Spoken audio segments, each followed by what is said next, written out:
Hi guys. Welcome back. We are back, and there is a Miss Weem who is joining me today, and the cat is over in the window. We are back on schedule, back on track. I had an exam on Monday, and I was just really stressed. Couldn't really want to, you know how it is. If you have anxiety concerning exams, especially, I don't function very well a few days before exams and such. So we didn't post, but we are back. So Summer suggested that I do a story time on what happened yesterday. So Monday, I had an exam, right? Tuesday, went to therapy, no problem. Wednesday, I had to go to the eye doctor. But it wasn't just like a normal optometrist. This was like the eye specialists in the hospital. So they usually deal with vision impaired, any sort of surgeries or anything that would involve the eyes that isn't just vision issues such as, nearsighted, farsighted, and so on, reading glasses. I do use reading glasses, and I actually found out when I went to the doctor, because we went to the hospital, and my appointment was at 8:30. And the reason she told me to tell this story was it was a bit of a horror story. Well, it was very scary for me. It was not, and it was really, I scared the doctor. So stay tuned. There's no mention of blood or anything like that, so do not worry about that. So, I come in. The nurse takes me, we go and get that, and she makes me put on these really funny glasses that block your vision on one side, and you put glasses in, and then they can lift it up and put it on the other side. I apparently have some sort of, I don't know what it would be called in English. I'm thinking of the word. They call it over 100% vision, so I can see a bit further than the average person, which is great. My eye pressure was fine, no problem. So then I got a doctor, and I was told to sit back outside, wait for the doctor. Now, the reason I was there was I went and saw a neurologist because I have hand tremors. And the medication I was taking for essential tremors, I was getting really bad side effects, which is very rare and usually commonly happens for those who it's not essential tremor you actually have, but maybe something else. So they were checking to make sure I didn't have something known as Wilson's disease or Wilson's syndrome, depending on how you want to translate it, which is where your body builds up extra copper, and you would have copper deposits in the eye. And I was like, okay, no problem. You can check me for it. My blood stated that, there was no excess of copper, but they just want to make sure that this rare disease is not present at all. So, doctor calls me in, and it's like, all right, let's go. And go in, and he uses what's known as a slit eye exam with the light. That's a little slit of light, and you put your head on this thing. If you've been to the eye doctor, you know basically what I'm talking about, where they're going to look at your eye, and they're going to look for little tiny copper deposits that sit inside of the cornea. And just as a double check, just to make sure, because there could be the slightest detection of the tiniest little tiny copper that doesn't present within my body, but could progress further, of course, and then, of course, have proper other symptoms of Wilson's disease. No problem.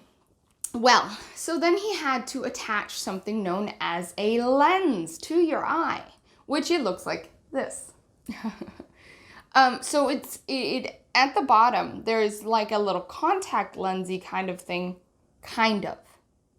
but it's inside of this little microscope is what I would call it. It's like a microscope. And basically, he then put some anesthetic drops on my eyes, no problem. I usually have pretty big issues with anesthetic, but nothing really bad happened with this. This was usually my local anesthesia needs to be a little bit more. We don't know why. Just how it happens. So he puts them in. We wait a bit, and he's like, he puts a bunch of, I think it's lube of some sort to put it on my right eye. Because I also have heterochromia, it could also be blended inside of the copper within your eyes, and copper rings and such can actually it could have been inside of that, and that would have made it harder to see because I have half green, half brown eyes. So of course, double checking. He places this device on my eyeball. So it doesn't hurt. No, it doesn't hurt at all. Felt a bit, of course, weird. My entire vision was gone, and he just said, look at my left ear, or, well, technically his right ear, my bad.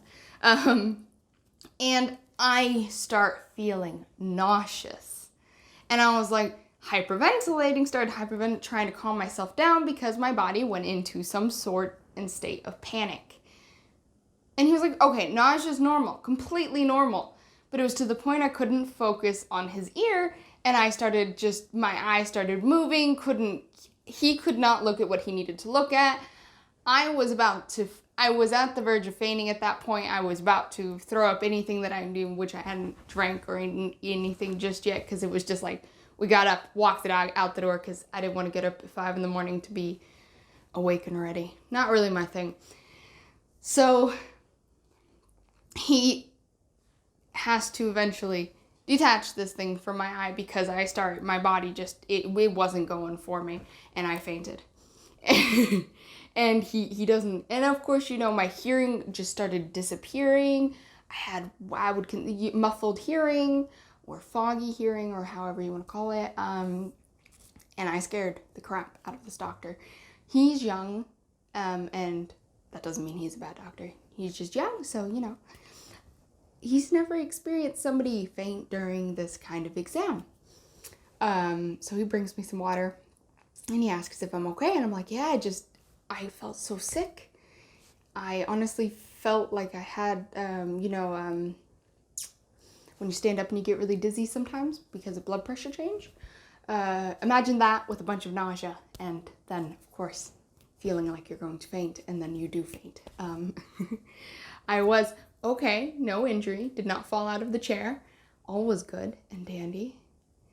But it did scare him. He was probably in his late 20s, so it was probably straight out of medical school here, so, because of how our system works here. But I definitely scared him. Definitely. And it was kind of funny. But I can tell you it was quite scary, and he was like, technically, we were supposed to take that microscope and look at my left eye. Well, we didn't do that. We did not do that. He did not want to put my other eye under that type of stress or my body under that kind of stress because he was scared. He would actually have to get nurses and other people to come and help me because of the reaction I was having. We don't know exactly why that reaction happened because nausea is normal because you're having something that you're not used to touch your eye. It's the same with people who might not have tried contact lenses before. They sometimes get nausea, or the same with piercings, changing piercings and stuff like that. That can bring nausea and stuff, or just uneasy, unsettling feelings. But the fainting and the I'm going to throw up, that and the hearing loss and all that stuff, that was just a bit, that was a bit too extreme for him, I think. But he definitely looked really scared. He looked so panicked that, but he was happy I was okay. He let me lay down for as long as I needed. He said if I needed to lay down for longer before I felt okay enough to stand up, he'd send in a nurse who can watch me while I recovered and stuff. But we don't know why it happened. But even though they weren't able to check out my left eye, they did say that Wilson syndrome, or Wilson's disease, or whatever it's called. Here it's called Wilson syndrome. The copper is symmetrical. So that means that if your right eye has it, your left eye will have it. And if your right eye doesn't, your left eye doesn't. That is always the case. But also because my blood doesn't show any excess of copper, they don't see why it would be it anyways. So they weren't too concerned. They didn't want to put me under more stress, just in case something more extreme than just a small fainting spell happened. So that was the fun horror story of my little doctor appointment yesterday. I will probably have some more interesting doctor appointments to talk about. In the month of June, I have an EEG I have to get because if it's not Wilson syndrome, they think that because it's not essential tremor, or at least they don't see it as essential tremor because of how my body reacts to these tremors, because it's not just shaking my body also jerks and has unprovoked movements that are something else. So I have an EEG. Depending on how that goes, depending on what happens, I can talk about that. I definitely, when I was trying to figure out what's going to happen at this EEG, I couldn't find a lot of information. And I'm always here to educate people. I love educating people on stuff that I can. I have to go to a rheumatologist. If nobody knows what that is a, because not everybody knows, that is a person who would diagnose joint and connective tissue diseases. So going there. I also have an MRI, this time of my head. I've had one of my leg twice, actually, because they saw a bone growth or a growth on the side of my leg. So I had to have contrast fluid to make sure that that growth was not growing anymore, and it is not. So I just have a fun bone tumor in my leg that just stays there. If it's not provoked, if it doesn't hurt me, it can stay. Otherwise, I can get the surgery if I desire. That is just up to me. I could actually get it now if I desired. You snoring over here. So yeah, might have some fun stories with those. Who knows? Depends on how that works. But with the tremors, they definitely think that it's something more like a form of epilepsy, which, for those who don't know, there is actual forms of epilepsy that are not seizure based. So trying to make sure that the English that comes out of my mouth makes sense here. So you wouldn't have a physical seizure. They would be known as non-seizure epilepsy. But your body still makes involuntary movements without you telling it to. So I get an EEG because of that. So that'll be quite interesting, I think. I have to be sleep deprived for that. So in the letter I got concerning my my appointment, they were like, go to sleep as late as possible and get up as early as possible, get the least amount of sleep you can. And I'm like, I could just pull an all-nighter and you could just deal with that, I guess. But yeah, so we got a few fun things happening next month.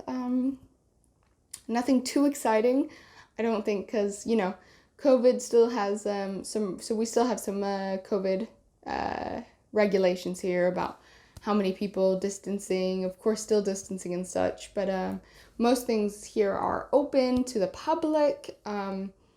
Amusement parks and such are actually allowed to open next month, so we are hoping that if all goes well, we might be able to do a lot of fun things in July, so definitely stay tuned for that. We had a few summer events that we are currently on the verge of. We don't know if we can go. We'll see how health stuff goes. We are getting new tattoos at our tattoo parlor, so I definitely look forward to showing you guys that.